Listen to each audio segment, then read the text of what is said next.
ہندوستان کے مشہور و معروف شاعر جوان دلوں کی دھڑکن عمران پرتاپ گڑھی 1 اکتوبر کو ضلع نرمل مستقر پر منعقدہ ایک مشاعرے میں تشریف لا رہے ہیں۔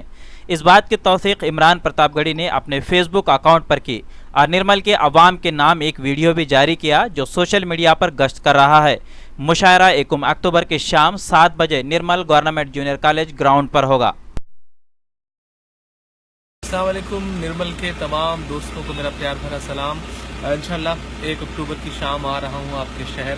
ارجمند صاحب کی دعوت پر ایک خوبصورت سی شام سجائی جا رہی ہے شاعری کی، تو آپ سے ملاقات ہوتی ہے 1 اکتوبر کی شام، ڈھیر ساری نئی نظموں کے ساتھ، نئے تیور کے ساتھ۔ آپ سب کا انتظار رہے گا، عادل آباد اور اس کے آس پاس کے تمام چاہنے والوں کا بھی انتظار رہے گا۔ میری خود کی بھی بہت دن سے خواہش تھی کہ آپ کے شہر آؤں، وہ لمحے آنے والے ہیں۔ انشاءاللہ 1 اکتوبر کو آپ سے ملاقات ہوتی ہے شام میں۔